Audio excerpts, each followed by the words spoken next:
Hello everyone, welcome to my channel. अगर आप हमारे इस चैनल पे नए हैं तो हमारी वीडियोस को लाइक कर दीजिए और चैनल को सब्सक्राइब कर दीजिएगा ताकि कोई भी वीडियोस आपसे मिस ना हो, हमारी सारी वीडियोस आप तक पहुंच सके और एक भी कंसेप्ट जो है वो आपसे नहीं छूटे। तो चलिए शुरू करते हैं। लेकिन उससे पहले मैं आपको ये बता दूं कि मैंने इससे पहले एक लेक्चर और डाला है जिसमें मैंने ग्रोथ तक की स्टडी करवाई है। तो अगर आप डायरेक्ट इस लेक्चर पे आए हैं तो मैं पहले आपको बताऊंगी कि सबसे पहले उस लेक्चर को जाकर देख लें ताकि अभी फिर प्रॉब्लम ना हो उसको पढ़ने में। ठीक है, तो चलिए शुरू करते हैं। Reproduction likewise is a characteristic of living organism. Reproduction भी क्या है, एक विशेषता है लिविंग ऑर्गेनिज्म की। In multi cellular organism reproduction refer to the production of progeny processing feature more और less similar to those of parents. Invariably and implicitly, we refer to the sexual reproduction. Organism reproduce by asexual means also. कहने का मतलब है multi cellular organism में reproduction का मतलब होता है प्रोजेनी का प्रोडक्शन, जो कि काफ़ी हद तक सिमिलर हो, अपने पेरेंट्स से मिलते जुलते हो। ठीक है, जैसे हम लोग रिप्रोडक्शन की बातें करते हैं तो सबसे पहले ही हमारे दिमाग में चला आता है सेक्सुअल रिप्रोडक्शन। तो ऐसा नहीं है, सिर्फ सेक्सुअल रिप्रोडक्शन ही नहीं बल्कि असेक्सुअल मोड से भी जो प्रोजेनी होते हैं वो भी काफ़ी हद तक सिमिलर होते हैं अपने पेरेंट्स के। ठीक है, fungi multiply and spread easily due to the million of asexual spore they produce. Fungi का जो मल्टीप्लिकेशन है वो फंजाई का मल्टीप्लिकेशन और वो फैलता है ईज़िली बहुत सारे सेक्सुअल स्पोर से। क्या है, फंजाई जो है असेक्सुअल स्पोर बनाता है, उसमें असेक्सुअल रिप्रोडक्शन होता है। तो असेक्सुअल स्पोर बनाता है और उससे क्या होता है वो पूरे में स्प्रेड कर देता है। ठीक है, in lower organism like yeast hydra we observe budding. Lower organism में जैसे कि ईस्ट हो गया, हाइड्रा हो गया, इन सभी में क्या होता है बर्डिंग देखने को मिलता है। बर्डिंग क्या है दोस्तों? बर्डिंग है कि पेरेंट्स की जो बॉडी है उसमें कहीं साइड से एक छोटा सा बर्ड निकले, फिर वो बर्ड धीरे धीरे डेवलप हो और वो डेवलप होते होते फिर वो पेरेंट की बॉडी से अलग हो जाए और अलग होकर वो नया ऑर्गेनिज्म बना देगा सिमिलर टू देयर पेरेंट्स। ठीक है, तो ये हो गया बर्डिंग। फिर हो गया इन प्लेनेरिया फ्लैट बॉम्ब। प्लेनेरिया क्या है, एक फ्लैट बॉम्ब है जो कि हम लोग एनिमल किंगडम में भी पढ़ेंगे, पर ऐसे याद रख सकते हैं इसको। Planaria is a flat bomb B observe its body and in planaria we observe true regeneration, that is a fragmented organism regenerate the lost part of its body and become a new organism. Planaria में क्या होता है, regeneration होता है। Regenerate कहने का मतलब दोबारा से जनरेट करना। रीजनरेशन को हम लोग अगर तोड़ करके पढ़ें तो री का मतलब होता है अगेन, दोबारा, और जनरेशन मतलब प्रोड्यूस करना, बनाना। तो रीजनरेशन किस तरह से होगा, एक जो पेरेंट्स प्लेनेरिया है, एक सिंगल प्लेनेरिया है, अगर हम उसको मानते हैं कि उसकी बॉडी को 3 पार्ट में ऐसे कट कर दिए। एक हो गया उसका हेड का रीजन, दूसरा हो गया उसका मिडिल वाला रीजन और तीसरा हो गया उसके टेल का रीजन। ठीक है, अब क्या होगा कि जो एक प्लेनेरिया कट के 3 पार्ट में बटा, तो ये बाद में क्या होगा, ये 3 प्लेनेरिया बन जाएगा। हेड का रीजन जिसमें है तो उसमें 2 पार्ट और लगेगा जो कि मिडिल पार्ट और टेल पार्ट। ठीक है, जिसमें मिडिल पार्ट पेरेंट का होगा उसमें हेड पार्ट और टेल पार्ट लगेगा, अलग से रीजनरेट होगा। और जिसमें सिर्फ टेल पार्ट पेरेंट का है उसमें मिडिल पार्ट और हेड पार्ट जो है वो किसका होगा, वो रीजनरेट होगा। ठीक है, the fungi, the filamentous algae and the protonema of mosses all easily multiply by the fragmentation. Fragmentation किस किस में होता है, तो उसका एग्जांपल है फंजाई, फिलामेंटस अलगी और कुछ प्रोटोनेमा और ऑफ मॉसेस में भी फ्रैगमेंटेशन देखने को मिलता है। When it come to unicellular organism like bacteria, unicellular algae और amoeba, reproduction is synonymous with growth. जब ग्रोथ पढ़ाया था तो ये चीज़ बताया था कि रिप्रोडक्शन और ग्रोथ सिनोनिमस होते हैं यूनिसेलुलर ऑर्गेनिज्म में। तो वही यहाँ पे भी बता रहा है कि यूनिसेलुलर ऑर्गेनिज्म जैसे कि यूनिसेलुलर अलगी हो गया, अमीबा हो गया, रिप्रोडक्शन सिनोनिमस है ग्रोथ के साथ, यानी रिप्रोडक्शन कहो या ग्रोथ कहो, दोनों सेम टू सेम है। जैसे एक सेल का ऑर्गेनिज्म है, अगर वो 2 पार्ट में बट गया तो सबसे पहले तो उसका नंबर ऑफ सेल बढ़ गया, जिससे भी हम लोग ग्रोथ कह सकते हैं। दूसरी बात कि उसका पॉपुलेशन बन गया, वो एक था अब वो 2 ऑर्गेनिज्म बन गया, तो उसका पॉपुलेशन भी बढ़ गया है। ठीक है, तो इसलिए ये सिनोनिमस है। Increase in number of cell. ठीक है, we have already defined growth as equivalent to increase in the number और increase in mass. Hence, we notice that in the single cell organism, we are not very clear about the uses of these two terms, growth and reproduction. Unicellular organism में, एक single cell organism में ये चीज़ notice करने को मिला कि मतलब हम लोग ग्रोथ और रिप्रोडक्शन को अलग नहीं कर पा रहे, वो सेम ही है। चाहे तो रिप्रोडक्शन को भी हम लोग एक तरह का ग्रोथ ही कह सकते हैं, जैसे कि वो नंबर ऑफ इंडिविजुअल्स क्या होगा, बढ़ रहे हैं, और ग्रोथ और रिप्रोडक्शन इसी तरह क्या है, सिनोनिमस है। Further there are many organism which do not reproduce. उसके साथ साथ देखने को मिलता है कि बहुत सारे जो ऑर्गेनिज्म हैं, जो लिविंग ऑर्गेनिज्म हैं, वो रिप्रोड्यूस नहीं करते हैं, जिसका एग्जांपल है म्यूल, खच्चर, स्टेराइल वर्कर बीज, इनफर्टाइल ह्यूमन कपल्स। ठीक है, तो कुछ ऐसे भी ऑर्गेनिज्म हैं जो कि रिप्रोड्यूस नहीं करते हैं लेकिन वो लिविंग हैं। Hence reproduction also can not be an all exclusive defining characteristic of living organism. Of course, no non-living object is capable of reproducing or replicating by itself.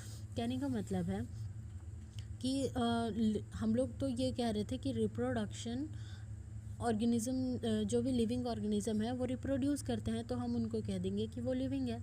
ठीक है, लेकिन यहाँ पर तो कुछ ऐसे भी लिविंग ऑर्गेनिज्म हैं जो कि रिप्रोड्यूस नहीं कर रहे हैं, जैसे कि म्यूल हो गया, स्टेराइल वर्कर बीज, इनफर्टाइल ह्यूमन कपल्स जो बच्चे नहीं जन्म दे सकते हैं, तो ये लोग भी तो रिप्रोड्यूस नहीं कर पा रहे। तो इसका मतलब ये तो नहीं है कि ये लिविंग नहीं है। ठीक है, तो इसका मतलब ये हुआ कि रिप्रोडक्शन जो है एक प्रॉपर्टी है लिविंग की, लेकिन वो डिफाइनिंग प्रॉपर्टी नहीं है। डिफाइनिंग प्रॉपर्टी कहने का मतलब ये है कि वो डिफाइन नहीं कर सकता है कि ये लिविंग है या नॉन लिविंग है। ठीक है, लेकिन ये बात भी सच है कि कोई भी नॉन लिविंग ऑब्जेक्ट जो है वो रिप्रोड्यूस नहीं करवाता है, वो खुद को रेप्लिकेट नहीं कर सकता है। ठीक है, another characteristic is the metabolism. तो हम लोग अब आए मेटाबॉलिज्म पे। ठीक है, मेटाबॉलिज्म क्या होता है? मेटाबॉलिज्म के अंदर 2 प्रोसेस इंक्लूडेड होते हैं। पहला है कैटाबॉलिज्म और दूसरा है एनाबॉलिज्म। कैटाबॉलिज्म में प्रोसेस में क्या होता है, कोई भी चीज़ टूटता है, जो केमिकल रिएक्शंस हो रहे हैं हमारे बॉडी के अंदर, वो टूटना, उसको टूटना उसको कहते हैं कैटाबॉलिज्म। और किसी केमिकल्स जो आपस में जुड़ करके कुछ जैसे प्रोटीन बना रहा हो, कुछ भी इस तरह की बना रहा, तो वो हो गया एनाबॉलिज्म। ठीक है, all living organism are made up of chemical. सारे लिविंग ऑर्गेनिज्म केमिकल से बने हैं। These chemical are small and big. ये सारे केमिकल कुछ छोटे हैं कुछ बड़े हैं। Belonging to the various classes, size, function etc are constantly being made and change into some other biomolecule. ये जो केमिकल हैं कुछ बड़े हैं कुछ छोटे हैं, उनके अलग अलग क्लासेस, उनके अलग अलग साइज़, उनके फंक्शंस के आधार पे। ठीक है, और उस तरह से ये सब क्या है, एक बायोमोलिक्यूल्स हैं। This conversion are the chemical reaction और द मेटाबॉलिक रिएक्शन। और इस कन्वर्सन को ही क्या कहते हैं, मेटाबॉलिक रिएक्शन कहते हैं। There are thousands of metabolic reactions occurring simultaneously inside all living organisms, let be they unicellular और multicellular।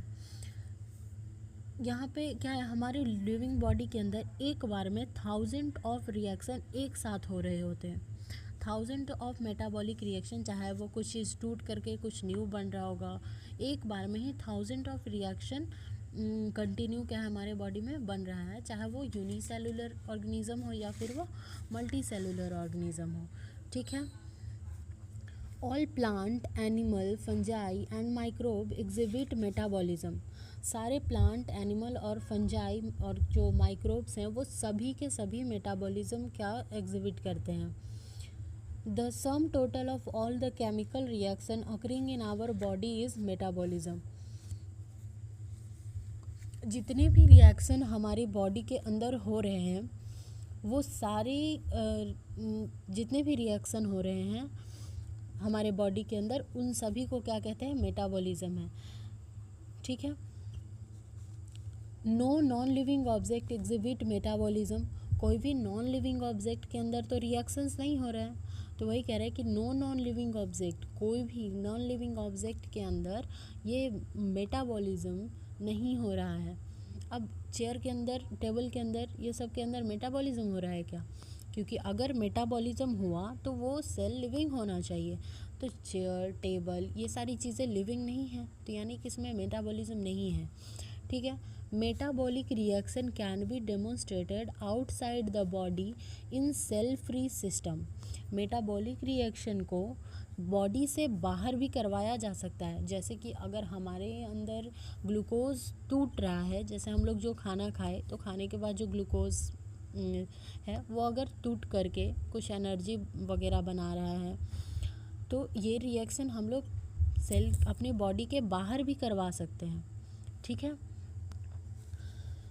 सेल्फ, जिसको हम लोग सेल फ्री सिस्टम में कहेंगे या टेस्ट ट्यूब में करवाएंगे। An isolated metabolic reaction outside the body of an organism performed in a test tube is neither living nor non living. जो एक isolated metabolic reaction outside the body of an organism performed in test tube is neither living nor non living. जो reaction एक body के बाहर हो रही है, test tube में हो रही है, वो रिएक्शन ना तो लिविंग है और ना ही नॉन लिविंग है। उस प्रोसेस की बात ये कर रहा है। ठीक है। ये जो प्रोसेस चल रहा है कि मान लो ग्लूकोज टूट करके CO2, H2O और एनर्जी में अगर इस तरह से टूट रहे हैं, तो ये उस रिएक्शन की, उस प्रॉपर रिएक्शन की बात कर रहा है जो कि ना तो लिविंग है और ना ही वो क्या है, नॉन लिविंग है। ठीक है। Hence while metabolism is a defining feature of all living organism without exception. तो यहाँ पे क्या बोल रहा है कि जो मेटाबॉलिज्म है उसको डिफाइनिंग फीचर कह सकते हैं वो सारे लिविंग ऑर्गेनिज्म का, विदाउट एक्सेप्शन, बिना एक्सेप्शन के। Isolated metabolic reaction in vitro are non living thing but surely living reaction. जैसे अगर हम लोग एक रिएक्शन करवा रहे हैं किसी टेस्ट ट्यूब के अंदर, जो हमारे बॉडी में होता था वो रिएक्शन अगर हम टेस्ट ट्यूब में करवा रहे हैं, तो इसका मतलब ये नहीं है कि वो टेस्ट ट्यूब जिंदा है, बिल्कुल नहीं। टेस्ट ट्यूब तो नॉन लिविंग है, लेकिन जो रिएक्शन चल रही है वो रिएक्शन लिविंग है। इसको, इस पॉइंट पर ज़रा अच्छे से ध्यान देना कि अगर हम लोग बॉडी से बाहर ला करके कोई भी मेटाबॉलिक रिएक्शन करवा रहे हैं, तो वो जो टेस्ट ट्यूब है वो लिविंग नहीं है। अगर हम लोग मान लो बॉटल में अगर हम उस रिएक्शन को करवा रहे हैं, ग्लास में करवा रहे हैं, तो क्या वो ग्लास हमारा लिविंग हो गया? नहीं, वो तो नॉन लिविंग ही है। लेकिन जो रिएक्शन हो रहा है, जो रिएक्शन चल रहा है, जो मेटाबॉलिज्म चल रहा है, वो क्या है, वो लिविंग है।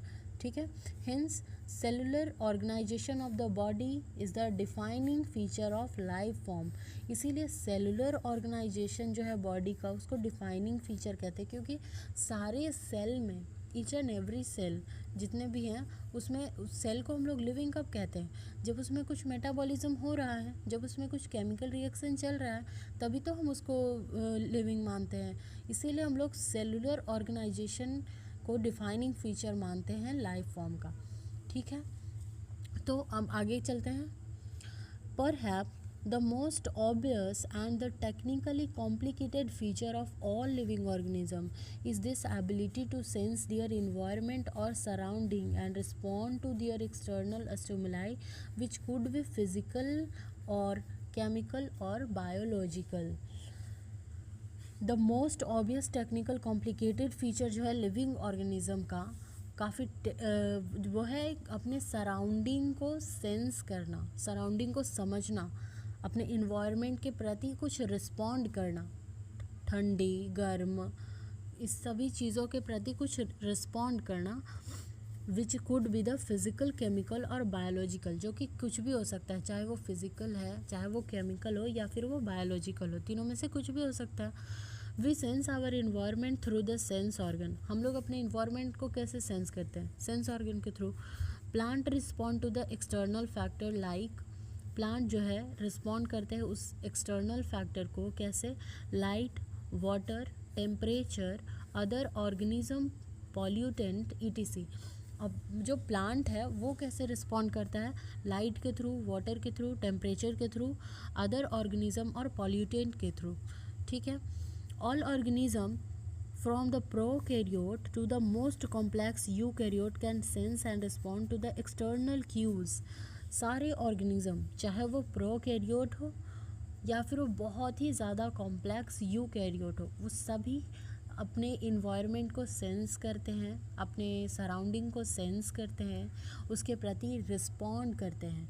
अब ये इसका ओवरऑल मीन्स क्या हुआ कि जैसे बहुत ज़्यादा अगर गर्मी हुई, बहुत ज़्यादा टेम्परेचर बढ़ गया, तो ह्यूमंस को ही देख लो, एनिमल्स को ही देख लो, उन्हें काफ़ी प्रॉब्लम होने लगती है। वो अपने बॉडी टेम्परेचर को मेंटेन करने की कोशिश करते हैं। ठीक है। अगर बहुत ज़्यादा ठंड हुई तो भी वो अपने बॉडी टेम्परेचर को बढ़ा करके थोड़ा मेंटेन करना चाहते हैं। ठीक है।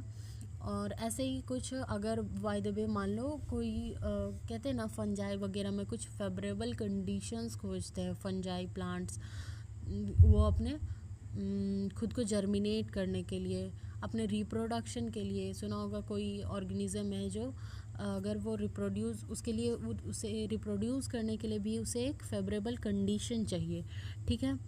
तो ये क्या है? ये तो उसके सराउंडिंग के प्रति उसका रिस्पॉन्ड ही है ना, कि वो किस तरह से रिस्पॉन्स कर रहा है। अगर सब कुछ अच्छा है, सारा कंडीशन सही है, तब वो अच्छा सब कुछ करेगा, रिप्रोडक्शन अच्छे से कर लेगा। और अगर नहीं रहा तो फिर वो क्या होगा? उसके प्रति कुछ और उससे बचाव करेगा खुद को। ठीक है। Photo period affect the reproduction in the seasonal breeder, यही है अभी जो मैंने बताया, both plant and animal. All organism handle chemical entering their body, all organism therefore aware of their surrounding. सारे ऑर्गेनिज्म हैंडल करते हैं chemical entering their body, chemical को अपने बॉडी में इंटर होने से। All organism therefore aware of their surrounding, सारे organism चाहे जितने भी ऑर्गेनिज्म हैं वो सभी अपने सराउंडिंग के प्रति क्या है? अवेयर हैं। Human being is only organism who is aware of himself. Human being जो है वो एक लौता ऐसा ऑर्गेनिज्म है जो कि खुद के लिए अवेयर है, खुद के प्रति भी वो रिस्पॉन्ड करता है। ठीक है। That has a self consciousness. Self consciousness human क्या है? खुद के लिए भी रिस्पॉन्ड करता है। ठीक है। इस प्रॉपर्टी को ना सेल्फ कॉन्शियसनेस कहेंगे, जो कि सिर्फ और सिर्फ ह्यूमन के पास है। कहते हैं ना ह्यूमन सबसे ज़्यादा जो है वो सोच समझ रखने की क्षमता है उसके पास, वो खुद के लिए सोच सकता है। अपने बारे में जितनी जानकारियाँ ह्यूमन को उतनी एनिमल्स को भी नहीं है। ह्यूमन सबसे ज़्यादा तेज तराज है जितने भी ऑर्गेनिज्म हैं उन सभी में। ठीक है। Consciousness therefore become the defining property of living organism. तो कॉन्शियसनेस भी क्या है? वो एक डिफाइनिंग प्रॉपर्टी है सारे लिविंग ऑर्गेनिज्म का। ठीक है। यहाँ तक की बात अच्छे से समझ में आ गई है तो मैं फिर से कह देती हूँ, हमारे चैनल को सब्सक्राइब कर दीजिएगा और वीडियोस को लाइक कर दीजिएगा और बेल आइकन को भी दबा दीजिएगा ताकि सारा वीडियोस आप तक पहुँचे, आप इस हमारे कंसेप्ट को समझें। और कमेंट में ज़रूर बताइएगा कि वीडियोस कैसा लगा, कुछ अगर इम्प्रूव करना हो तो वो भी बताइएगा। ठीक है। तो अब हम लोग आगे बढ़ते हैं। When it comes to the human being, it is all the more difficult to define the living state. We observe patient laying in coma in hospital, virtually supported by the machine which replace heart and lungs. जब हम लोग human being पे आते हैं, it is all about more difficult to define the living state. तो ये living state को define करना काफ़ी डिफ़िकल्ट हो जाता है। कब? जब कोई पेशेंट वो कोमा में है। ठीक है। अगर कोई पेशेंट कोमा में है और वो उसके पास तो बहुत सारी मशीन्स लगे होते हैं, उसके हार्ट को रिप्लेस करके, लंग्स को रिप्लेस करके, the patient is otherwise brain dead. इसका मीन्स ये हुआ कि पेशेंट तो लिविंग है लेकिन उसको ब्रेन डेड मानते हैं। ये पॉइंट, ये सारी पॉइंट जो है वो काफ़ी इंपॉर्टेंट है, तो इसको नोट कर लीजिएगा अपने उस कॉपी में, ठीक है। तो यहाँ पे क्या कहेगा कि जो पेशेंट कोमा में है उनका ब्रेन डेड है पर वो पेशेंट लिविंग है, वो जिंदा है। The patient has no self consciousness. अब वैसे पेशेंट के पास क्या है, वो उनके पास सेल्फ कॉन्शियसनेस नहीं होगा। Are such patient who never come back to the normal life और लिविंग और नॉन लिविंग। क्या इस तरह के पेशेंट जो है क्या कभी ऐसे नॉर्मल लाइफ में वापस आ सकते हैं? क्या लिविंग होंगे, नॉन लिविंग होंगे? तो ऐसा बहुत सारे ऐसे केसेस भी होते हैं जिसमें कोमा के बाद भी इंसान वापस आ जाता है, पर बहुत सारे ऐसे नहीं भी होते हैं जिसमें कोमा में जाने के बाद शायद थोड़ा चांस कम रहता है, ठीक है। In higher class you will come to know that all living phenomena are due to underlying interaction. Properties of tissue are not present in the constituent cell but arises a result of interaction among the constituent cell. जितना property of tissue not present in the constituent cell arises as the result of interaction among the constituent cell. जैसे all phenomena are due to underlying interaction. जितना भी phenomena है क्या है, एक दूसरे की इंट्रैक्शन की वजह से। जैसे जो भी एक सेल है, सेल का कुछ और प्रॉपर्टी है, लेकिन जब वो टिश्यू बनेगा, वो सारे सेल मिलाकर अगर जो टिश्यू बनता है तो वो सेल का प्रॉपर्टी टिश्यू में नहीं देखने को मिलता है, ठीक है। Properties are not present in the constituent cell but arises as a result of interaction among the constituent cells. Similarly, property of cellular organelle are not present in the molecular constituent. उसी तरह से cell organelle का जो property है वो molecular constituents में नहीं देखने को मिलता है, but arises as a result of interaction among the molecular component comprising the organelle. लेकिन arises as a result of interaction, पर arise होता है as a result of interactions की तरह, ठीक है। These interaction result in the emergent property at the higher level of organization. ये जो interaction है, इस interaction as a result in the emergent property of higher level of organization. This phenomena is true in the hierarchy of organizational complexity at all the levels, ठीक है। तो therefore we can say that living organisms are self-replicating, evolving and self-regulating interactive system capable of responding to the external stimuli. देखो ये पूरे कहने का क्या means है कि एक, जैसे हम लोग एक यूनिसेलुलर ऑर्गेनिज्म को ही ले लेते हैं तो वो अपना एक सेल से ही वो पूरा फंक्शन कर लेता है, ठीक है। लेकिन जब बात है मल्टी सेलुलर ऑर्गेनिज्म पे तो एक सिंगल सेल क्या ही कर लेगा, कुछ नहीं। तो वो अकेले उस तरह का कुछ भी फंक्शन नहीं कर पाता है जब तक वो लोग साथ नहीं मिलता, यूनाइट नहीं होता है। एक सेल है, कुछ नहीं कर पा रहा है, तो वो कुछ सेल आकर आपस में मिले और वो टिश्यू का फॉर्मेशन कर दिए। तो अब वो जो टिश्यू है वो इस सेल से ज़्यादा बेहतर फंक्शन करेंगे, कुछ ना कुछ इनसे ज़्यादा कॉम्प्लेक्स हैं, इनसे ज़्यादा उनके पास प्रॉपर्टीज़ है, ठीक है, इनसे ज़्यादा अच्छे कैरेक्टर्स हैं, ठीक है। अब ये टिश्यू भी अकेले कुछ नहीं कर पाए तो कुछ ऑर्गन्स आ गए, तो ऑर्गन इनसे ज़्यादा कॉम्प्लेक्स हुए, वो इनका कैरेक्टरिस्टिक टिश्यू से ज़्यादा अच्छा होगा, ठीक है। इसी तरह से आगे जितना ज़्यादा ये एक दूसरे से इंटरेक्ट करते जाएंगे, इनकी आपस की जो